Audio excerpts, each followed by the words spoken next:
Kota Kudus awalnya bernama Kota Tajuk. Tajuk merupakan bentuk arsitektur tradisional yang dijadikan tempat persembahyangan umat Hindu. Setelah masuknya pengaruh Islam, Kudus menjadi pusat penyebaran Islam abad pertengahan yang berpengaruh di Pulau Jawa.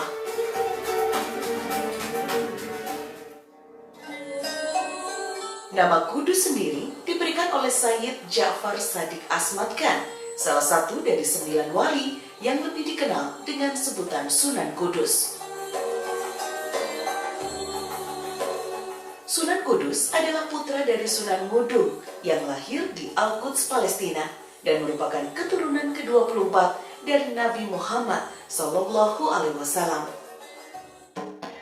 Dahulu, bagi masyarakat Hindu Jawa khususnya yang tinggal di Kota Kudus, sapi adalah hewan yang suci, yang pantang untuk disembelih dan dimakan. Sebagai wujud toleransi dan menghormati keberagaman yang ada, Sunan Kudus melarang mengkonsumsi daging sapi, walau secara syariah Islam dihalalkan, dan menggantinya dengan daging kerbau.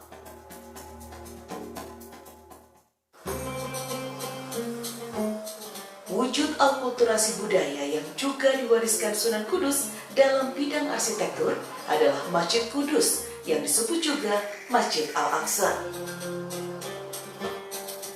Masjid Kudus dibangun pada tahun 1549 Masehi dan menggunakan batu Baitul Maqdis dari Palestina sebagai batu pertamanya. Masjid yang terletak di desa Kauman ini berbentuk unik karena memiliki menara .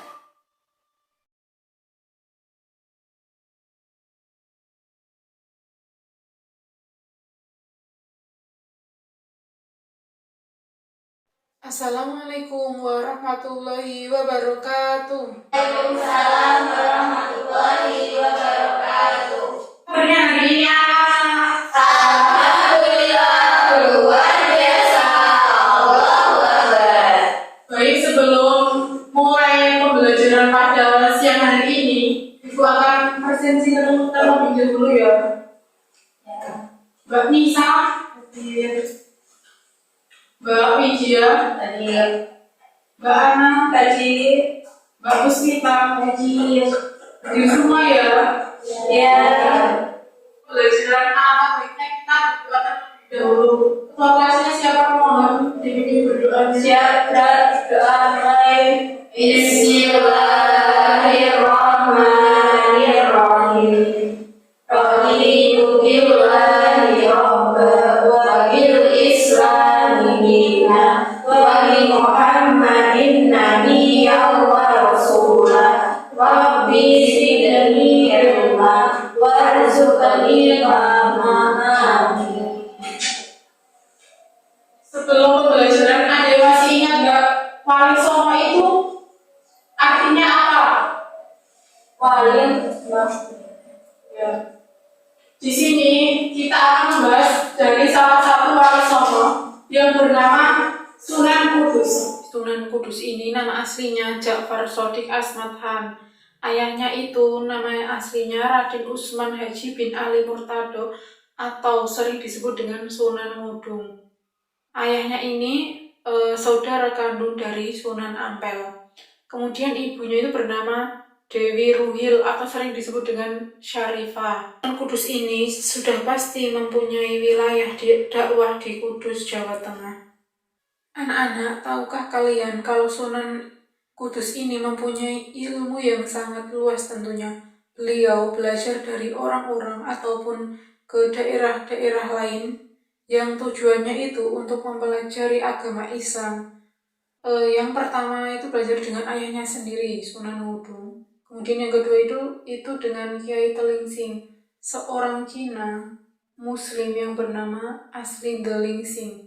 Kemudian beliau belajar juga ke Ampel Denta untuk memperdalam agama Islam kepada penerus pesantren Sunan Ampel. Kemudian beliau juga mengembara ke berbagai negeri dari Hindustan sampai ke Mekah. Apa saja sih jabatan yang pernah disandang oleh Sunan Kudus? Yang pertama itu beliau sebagai Panglima Kerajaan Demak menggantikan ayahnya Sunan Ngudung. Di sana beliau memperluas wilayah Kerajaan Demak sebagai pusat pengembangan Islam masa akhir Majapahit.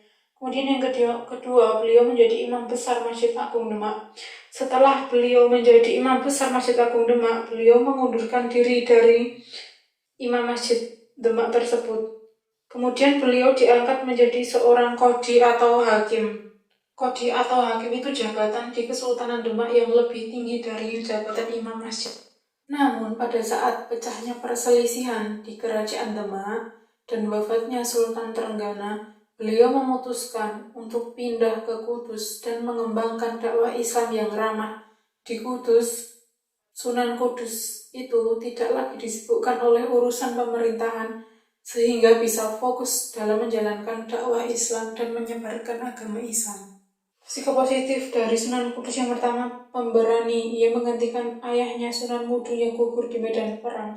Lalu, dialah melanjutkan misi Kerajaan Demak. Yang kedua, kreatif. Beliau mencari cara unik dalam menarik simpati masyarakat agar memeluk Islam.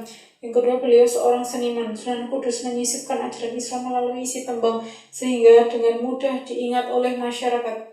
Yang keempat, beliau adalah orang yang santun dan toleran. Sebagai bukti contohnya itu Masjid Menara Kudus. Sebagai bukti dia tidak serta-merta memaksakan ajaran Islam diterima masyarakat. Di sini bukunya yang nanti memberi pertanyaan yang bisa menjawab, tunjuk tangan nanti maju ke depan. Pertanyaan yang pertama, buah apa yang bikin kesal? Saya. Ya. Salahkan aku sendiri terus. Oke, benar. Salah maju. Salahkan aku.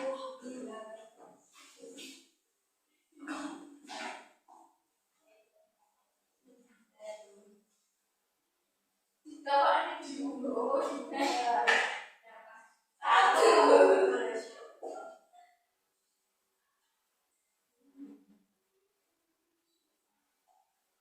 Soal dibaca. Apa jabatan yang pernah disandar dari sosok Sunan Kudus? Menjadi hakim, terus menjadi panglima kerajaan Demak, terus menjadi Imam Agung Kerajaan Demak. Apakah benar? Benar. Oke, terima kasih.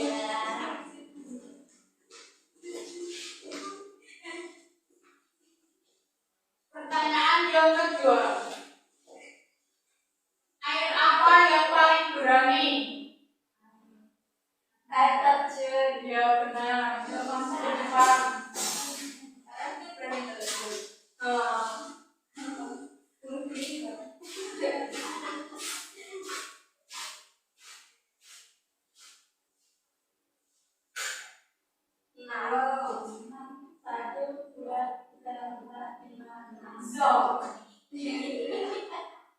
Sekali lagi.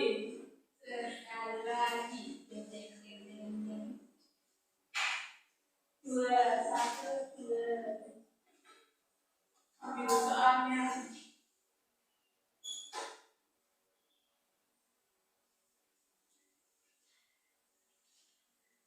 Siapakah nama asli dari Sunan Kudus? Jafar Shakir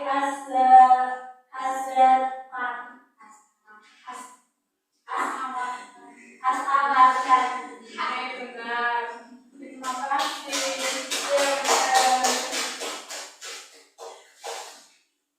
Pertanyaan yang terakhir. Burung apa yang bisa nolak? Burung gagak. Ya benar. Enggak.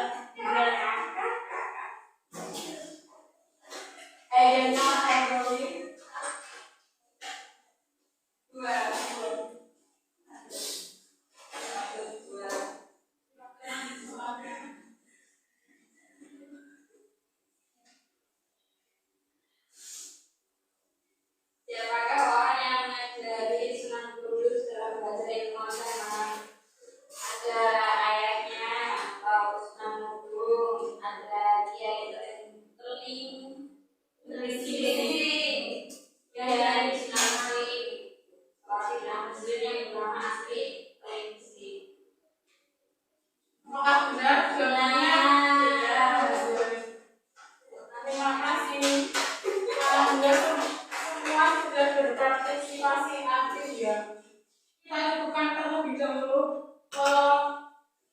ditutup dengan doa kepada majelis. Ketuanya siapa? Siapa? Berdoa baik. Bismillahirrahmanirrahim. Subhanallahumma wa bihamdika asyhadu an la ilaha illa anta astaghfiruka wa atubu ilaik.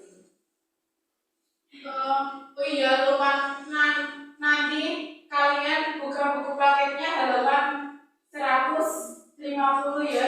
Untuk tugasnya itu nanti di buku paket halaman 90 ada tugas individu itu nanti dikerjakan dan akan kita bahas di minggu depan dan itu akan dinilai untuk penilaian. Demikian yang dapat Ibu sampaikan, kurang lebihnya Ibu mohon maaf. Wabillahi taufiq wal hidayah. Wassalamualaikum warahmatullahi wabarakatuh.